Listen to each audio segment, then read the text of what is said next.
Hello viewers, I am प्रभु कुमार। अभी मैं आपको पास्ट टेंस के काइंड्स को पढ़ा रहा हूँ। हमने आपको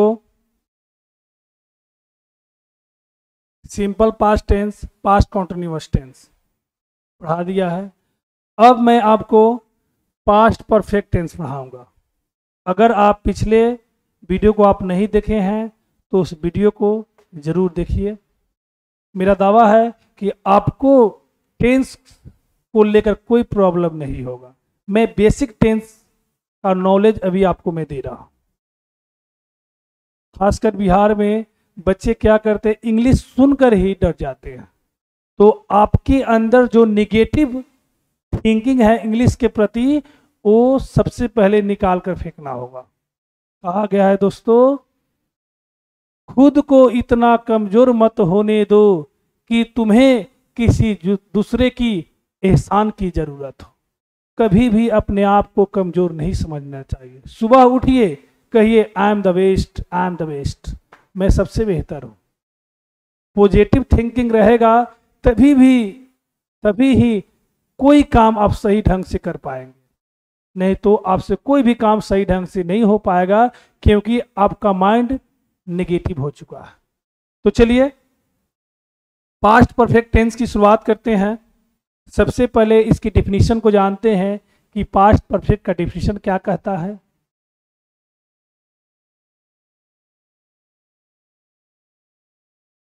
past perfect tense, the tense which denotes that an action had been completely finished in the past time is called past perfect tense। जिस टेंस से यह ज्ञात हो कि कोई काम बीते हुए समय में पूर्ण रूप से समाप्त हो चुका था, उसे पास्ट परफेक्ट टेंस कहते हैं। Perfect tense means completed action. Perfect tense किसी भी टेंस का हो, प्रेजेंट का हो, चाहे पास्ट का हो, चाहे फ्यूचर को हो, उसमें कंप्लीटेड एक्शन को शो करता है। उसमें एक्शन पूर्ण रूप से समाप्त हो गया रहता है, या प्रेजेंट या पास्ट या फ्यूचर। क्लियर? जैसे देखिए, ही हैड प्लेड फुटबॉल, वह फुटबॉल खेल चुका था। तो खेलने का जो काम है वह पूर्ण रूप से क्या हो गया है, समाप्त हो गया है। दे हैड रीच देयर, वे लोग वहां पहुंच चुके थे। तब पहुंचना जो एक्शन है वह पूर्ण रूप से क्या हो गया है, समाप्त हो गया। तो परफेक्ट टेंस कंप्लीटेड एक्शन को शो करता है। क्लियर? चलिए नेक्स्ट है आइडेंटिफिकेशन। आइडेंटिफिकेशन, आपको सैकड़ों सेंटेंस में से पास्ट परफेक्ट को निकालना है। तो कैसे आप निकालोगे, उसकी पहचान क्या है, मैं उसकी पहचान आपको दे रहा हूं। तो उसकी पहचान क्या है, जिस हिंदी क्रिया के अंत में चूका था, चुकी थी, चुके थे, या था, ई थी, ए थे आदि लगा रहे, तो उसे पास्ट परफेक्ट टेंस का सेंटेंस समझते हैं। रिपीट कीजिए, जिस हिंदी क्रिया के अंत में चूका था, चुकी थी, चुके थे, या था, ई थी, ए थे लगा रहे, उसे क्या कहते हैं, पास्ट परफेक्ट टेंस का सेंटेंस समझते हैं। क्लियर? जैसे देखिए यहां पर,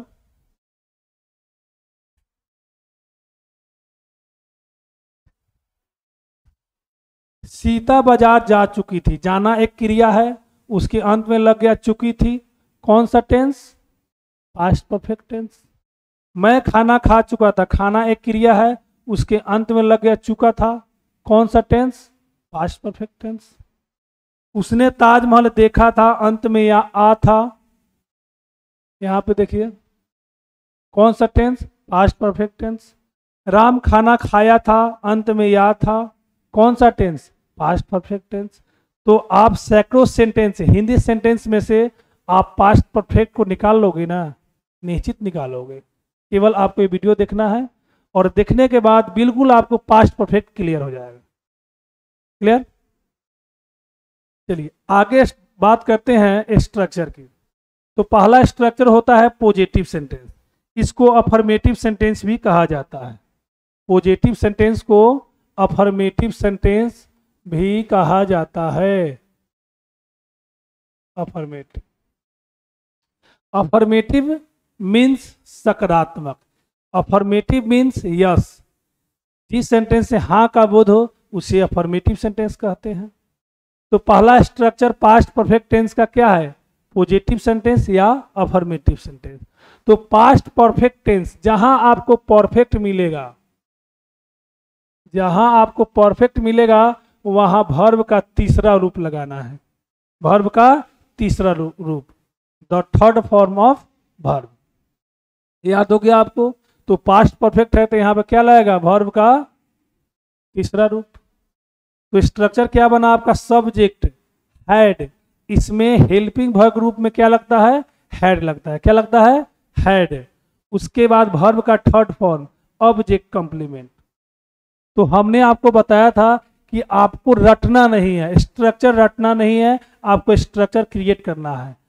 तो आपको सिर्फ याद कर लेना है had plus verb three, past perfect tense had plus verb three, had plus verb three.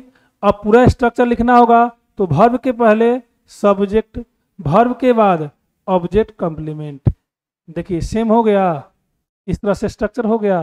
तो आपको स्ट्रक्चर रटना नहीं है, आपको क्रिएट करना है, आपको खुद से बनाना है। क्लियर।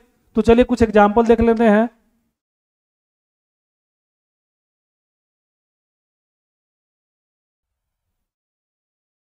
सबसे पहले सब्जेक्ट ढूंढना है आपको। राधा वहां नहीं गई थी, ये इस यहाँ पे नहीं नहीं होगा क्योंकि ये तो अफर्मेटिव सेंटेंस है और अफर्मेटिव सेंटेंस से हाँ का बोध होता है। यहाँ पर होगा राधा वहां गई थी, राधा वहां गई थी, अंत में ई थी आ गया, पास्ट परफेक्ट टेंस हो गया। अब ये अफर्मेटिव सेंटेंस है तो सबसे पहले क्या ढूंढना है, सब्जेक्ट। तो सब्जेक्ट में राधा हो गया।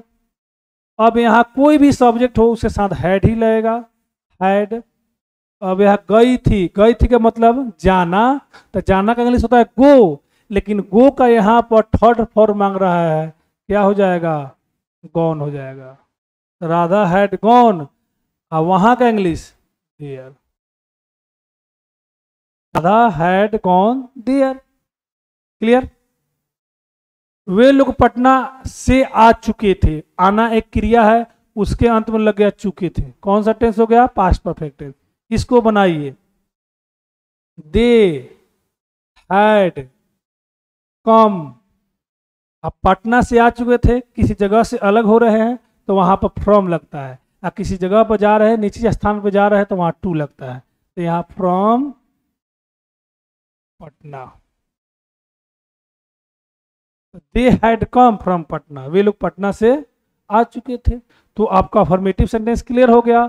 अफर्मेटिव सेंटेंस क्या है, हैड प्लस वर्ब थ्री है, हैड प्लस वर्ब थ्री है। आपको याद रखना है वर्ब के पहले सब्जेक्ट का यूज होता है, वर्ब के बाद ऑब्जेक्ट प्लस कंप्लीमेंट का यूज होता है। राइट। चलिए अगला स्ट्रक्चर देखते हैं।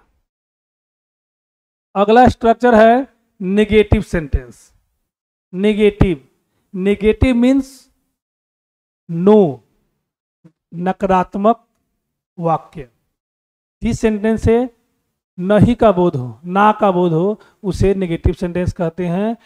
तो यहाँ पर जब भी नेगेटिव की बात करेंगे तो उसमें नॉट आएगा, और नॉट का स्थान क्या होता है, हेल्पिंग वर्ब और मेन वर्ब के बीच में होता है।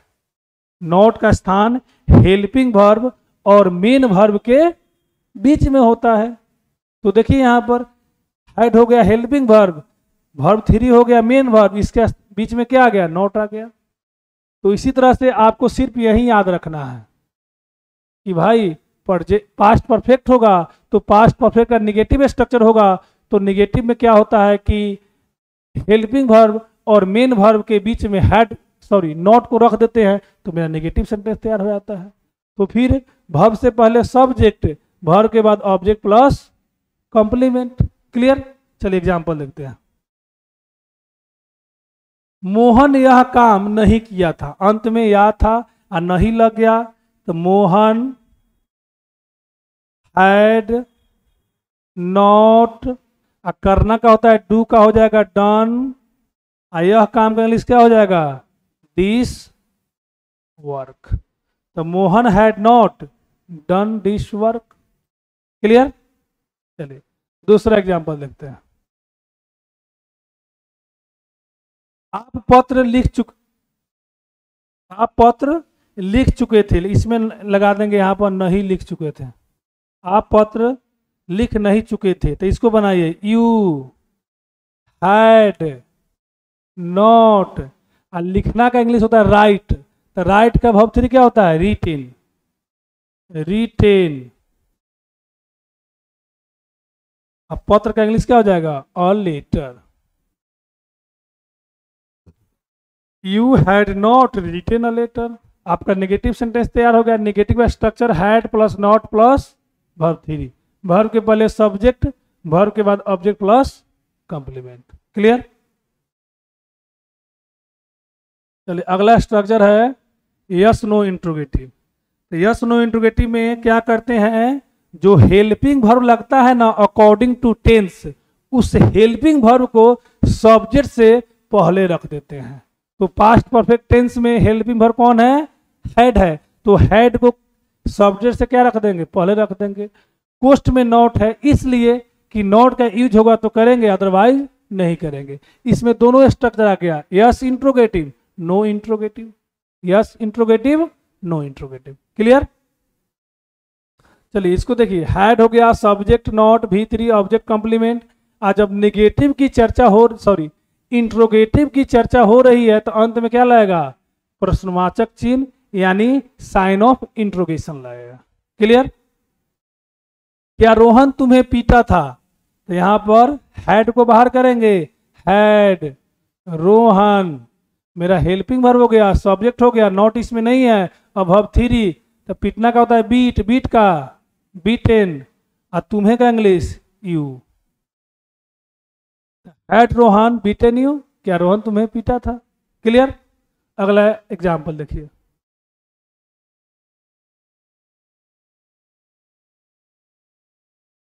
अगला एग्जाम्पल है, क्या हुआ कार साफ नहीं किया था? Had he not, had he not cleaned the car. Had he not cleaned the car, क्या हुआ कार साफ नहीं किया था? तो आपका यस नो इंट्रोगेटिव सेंटेंस भी क्लियर हो गया। किस टेंस का? पास्ट परफेक्ट टेंस का। चलिए अगला स्ट्रक्चर देखते हैं, डब्ल्यू एच इंट्रोगेटिव। तो डब्ल्यू एच इंट्रोगेटिव में क्या होता है कि W H word helping verb से पहले यूज होता है। W H word helping verb से पहले यूज होता है, तो यहाँ पर डब्ल्यू एच वर्ड हो गया, यहाँ पे हैड हो गया हेल्पिंग वर्ब, उसके बाद subject not V three object complement sign of interrogation. इस तरह से स्ट्रक्चर होता है। किसका? पास्ट परफेक्ट टेंस का डब्ल्यू एच वर्ड। अब देखिए इसमें देखिए, वह यहां कब आई थी, तो कब का इंग्लिश क्या दिया हुआ है? वेन दिया हुआ है, तो सबसे पहले वेन का यूज करेंगे, वेन। अब हेल्पिंग वर्ब कौन है? हैड। अब सब्जेक्ट ढूंढना है, तो वह का इंग्लिश ही, आना का इंग्लिश कम। अब इस सेंटेंस में यहां बच गया, तो यहां का इंग्लिश हियर। तो when had he come here, when had he come here. Clear? अगला स्ट्रक्चर, अगला एग्जांपल देखिए, हम लोग वहां क्यों नहीं गए थे? हम लोग वहां क्यों नहीं, तो क्यों का इंग्लिश क्या दिया हुआ है इसमें? वाई दिया हुआ है, तो वाई हैड वी हो गया, मेरा वाई हो गया, हेल्पिंग वर्ब हो गया, सब्जेक्ट हो गया। अब क्या बारी है? निगेटिव है तो नॉट लगा देंगे, जाना का इंग्लिश गॉन हो जाएगा, गो का गॉन, और वहां का इंग्लिश देयर हो जाएगा, अंत में साइन ऑफ इंट्रोगेशन। तो आपका पास्ट परफेक्ट टेंस का 6 स्ट्रक्चर क्लियर हो गया। तो आप कहिएगा सर 6 स्ट्रक्चर कैसे? 4 ही स्ट्रक्चर बताएं। तो इसमें 2 स्ट्रक्चर है और यस नो इंट्रोगेटिव में 2 स्ट्रक्चर है, तो 6 हो गया। तो चलिए आज का सेशन यही समाप्त करते हैं। और पास्ट परफेक्ट टेंस का स्पेशल जो रूल है उसको मैं छोटा छोटा शॉर्ट वीडियो बनाकर मैं डालूंगा।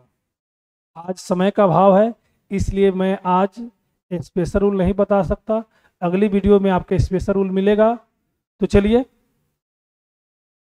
आपसे मिलते हैं फिर अगले वीडियो में। जब तक के लिए आपने मेरा वीडियो देखा, वीडियो को शेयर किया, चैनल को सब्सक्राइब किया, इसके लिए बहुत बहुत धन्यवाद। Thank you.